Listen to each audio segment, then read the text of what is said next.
प्रिय देशवासियों, नमस्कार। हम सभी ने बीते दिनों में देश का सामर्थ्य और उसका संयम दोनों देखा है। मैं सबसे पहले भारत की पराक्रमी सेनाओं को, सशस्त्र बलों को, हमारी खुफिया एजेंसियों को, हमारे वैज्ञानिकों को, हर भारतवासी की तरफ से सैल्यूट करता हूं। हमारे वीर सैनिकों ने ऑपरेशन सिंदूर के लक्ष्यों की प्राप्ति के लिए असीम शौर्य का प्रदर्शन किया। मैं उनकी वीरता को, उनके साहस को, उनके पराक्रम को आज समर्पित करता हूं हमारे देश की हर माता को, देश की हर बहन को और देश की हर बेटी को ये पराक्रम समर्पित करता हूं। साथियों, 22 अप्रैल को पहलगाम में आतंकवादियों ने जो बर्बरता दिखाई थी, उसने देश और दुनिया को झकझोर दिया था। छुट्टियां मना रहे निर्दोष मासूम नागरिकों को धर्म पूछकर उनके परिवार के सामने, उनके बच्चों के सामने बेरहमी से मार डालना, यह आतंक का बहुत विभत्स चेहरा था, क्रूरता थी। ये देश के सद्भाव को तोड़ने की घिनौनी कोशिश भी थी। मेरे लिए व्यक्तिगत रूप से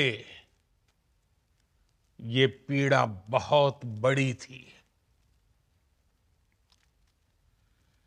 इस आतंकी हमले के बाद सारा राष्ट्र, हर नागरिक, हर समाज, हर वर्ग, हर राजनीतिक दल एक स्वर में आतंक के खिलाफ कड़ी कार्रवाई के लिए उठ खड़ा हुआ। हमने आतंकवादियों को मिट्टी में मिलाने के लिए भारत की सेनाओं को पूरी छूट दे दी और आज हर आतंकी, आतंक का हर संगठन जान चुका है कि हमारी बहनों बेटियों के माथे से सिंदूर हटाने का अंजाम क्या होता है। साथियों, ऑपरेशन सिंदूर ये सिर्फ नाम नहीं है, ये देश के कोटि कोटि लोगों की भावनाओं का प्रतिबिंब है। ऑपरेशन सिंदूर न्याय की अखंड प्रतिज्ञा है।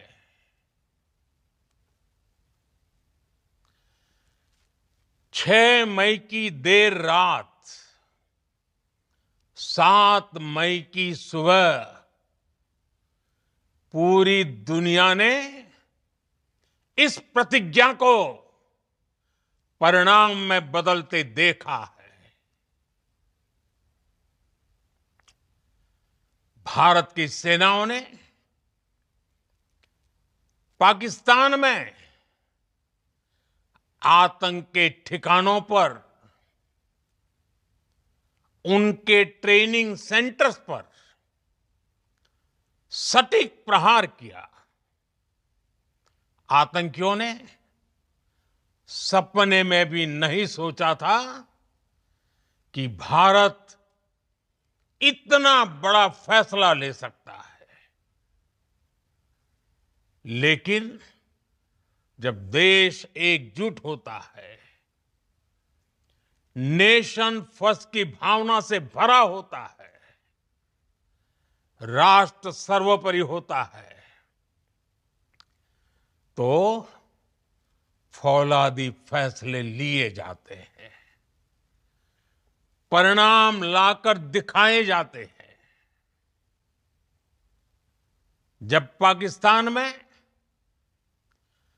आतंक के अड्डों पर भारत की मिसाइलों ने हमला बोला,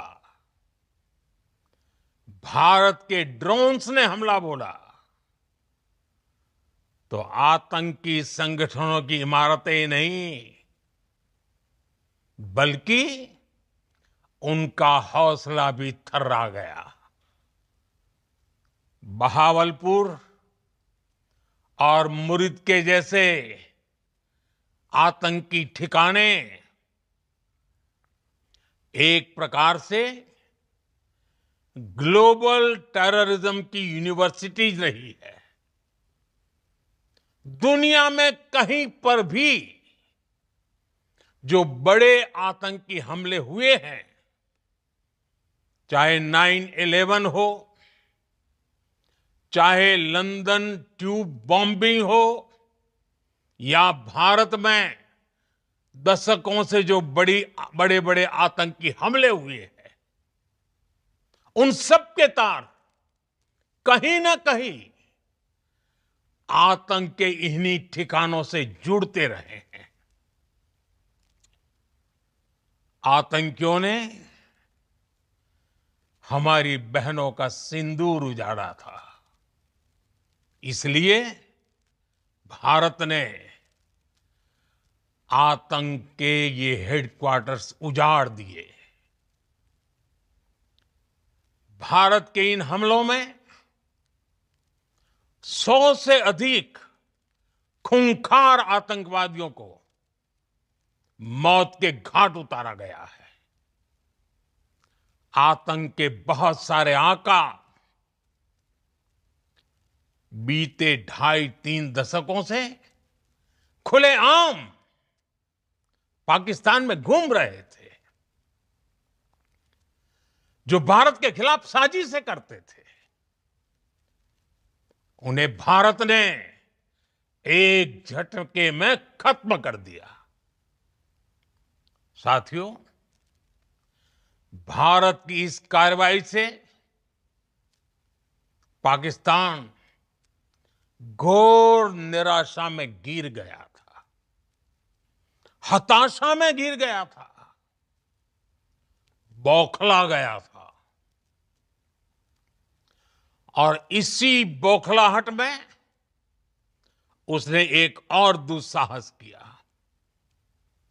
आतंक पर भारत की कार्रवाई का साथ देने के बजाय पाकिस्तान ने भारत पर ही हमला करना शुरू कर दिया। पाकिस्तान ने हमारे स्कूलों, कॉलेजों को, गुरुद्वारों को, मंदिरों को, सामान्य नागरिकों के घरों को निशाना बनाया।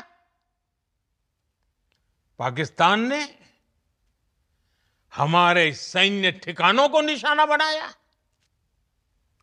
लेकिन इसमें भी पाकिस्तान खुद बेनकाब हो गया। दुनिया ने देखा कि कैसे पाकिस्तान के ड्रोन्स, पाकिस्तान की मिसाइलें भारत के सामने तिनके की तरह बिखर गई। भारत के सशक्त एयर डिफेंस सिस्टम ने उन्हें आसमान में ही नष्ट कर दिया। पाकिस्तान की तैयारी सीमा पर वार की थी, लेकिन भारत ने पाकिस्तान के सीने पर वार कर दिया।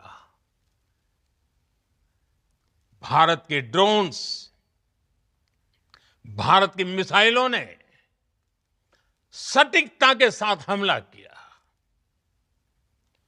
पाकिस्तानी वायुसेना के उन एयरबेस को नुकसान पहुंचाया, जिस पर पाकिस्तान को बहुत घमंड था। भारत ने पहले 3 दिनों में ही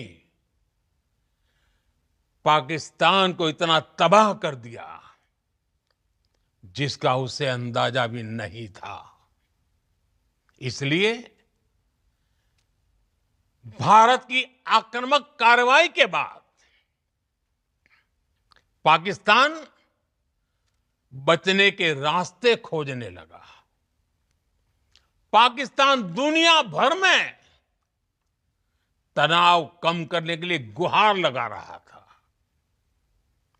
और बुरी तरह पीटने के बाद इसी मजबूरी में 10 मई की दोपहर को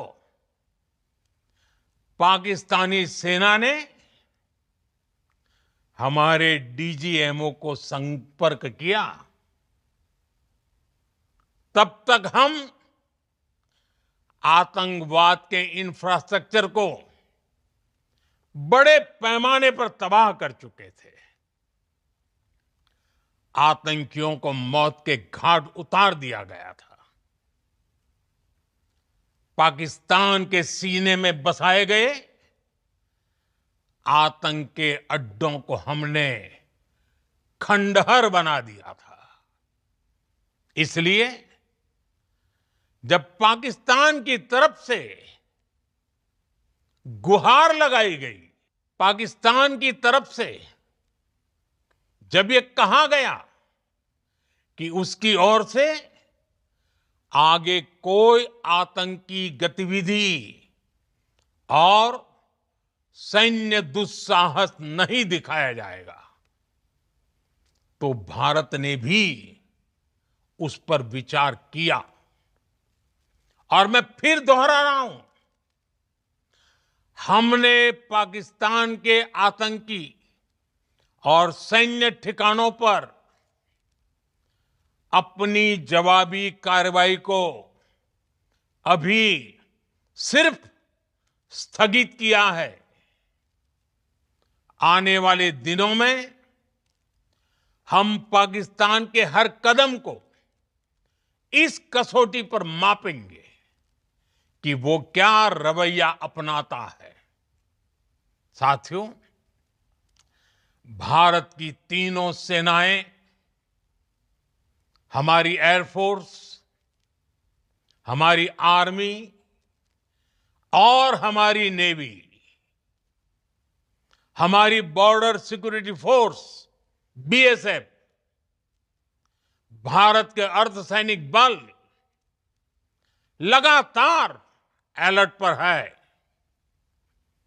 सर्जिकल स्ट्राइक और एयर स्ट्राइक के बाद अब ऑपरेशन सिंदूर आतंक के खिलाफ भारत की नीति है। ऑपरेशन सिंदूर ने आतंक के खिलाफ लड़ाई में एक नई लकीर खींच दी है, एक नया पैमाना, न्यू नॉर्मल तय कर दिया है। पहला, भारत पर आतंकी हमला हुआ तो मुंह तोड़ जवाब दिया जाएगा। हम अपने तरीके से, अपनी शर्तों पर जवाब देकर रहेंगे। हर उस जगह जाकर कठोर कार्रवाई करेंगे जहां से आतंक की जड़ें निकलती हैं। दूसरा, कोई भी न्यूक्लियर ब्लैकमेल भारत नहीं सहेगा।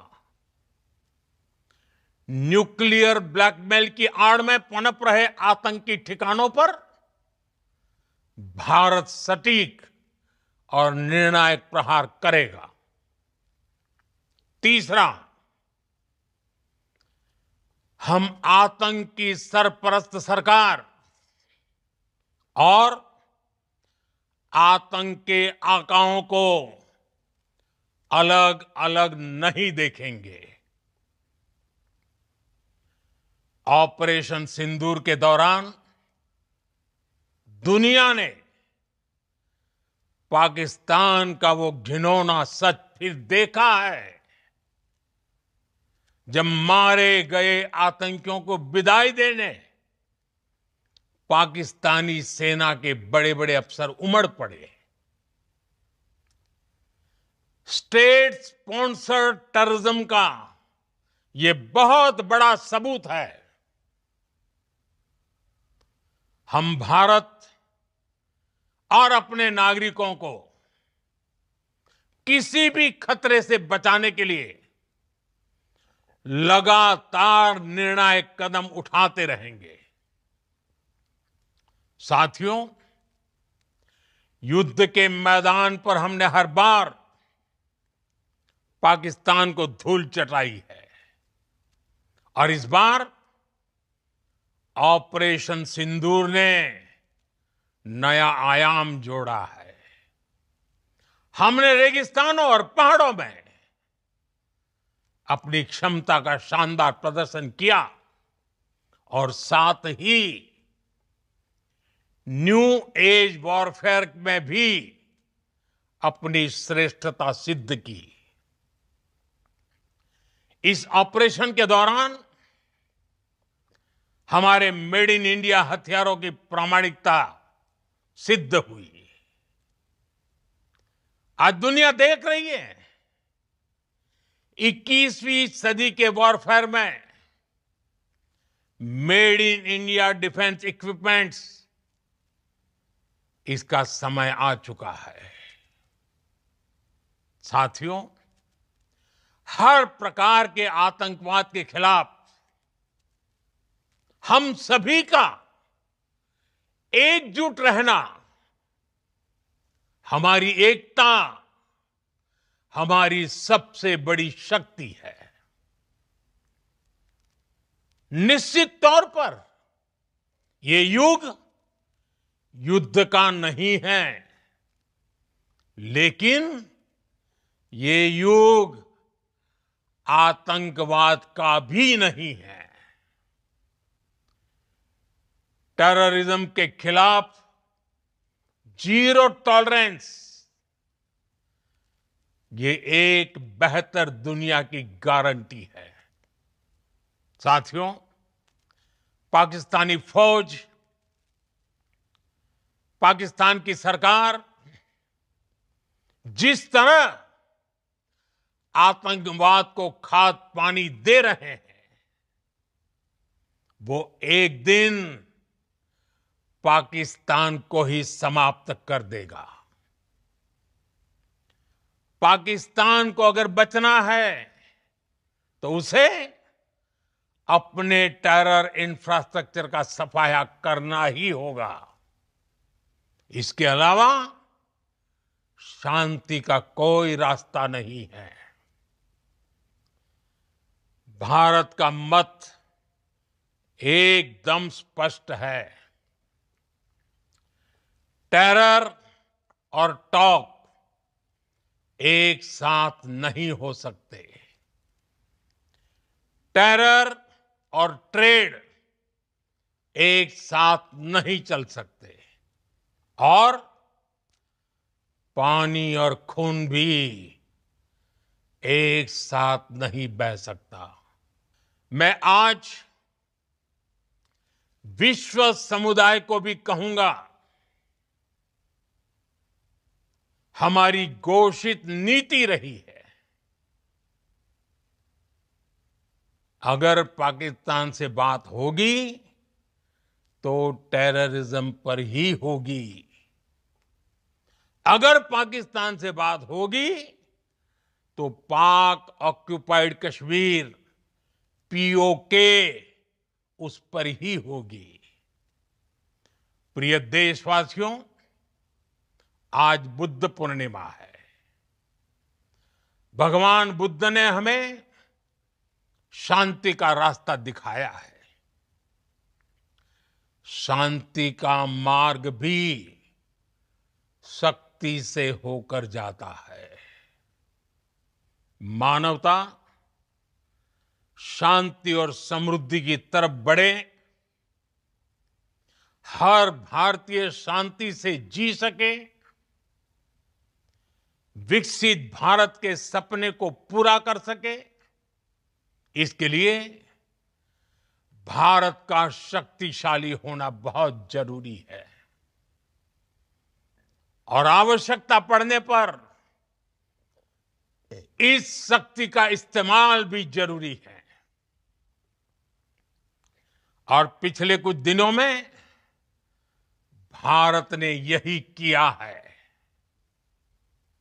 मैं एक बार फिर भारत की सेना और सशस्त्र बलों को सैल्यूट करता हूं। हम भारतवासी के हौसले, हर भारतवासी का एकजुटता का शपथ, संकल्प, मैं उसे नमन करता हूं। बहुत बहुत धन्यवाद। भारत माता की जय। भारत माता की जय। भारत माता की जय।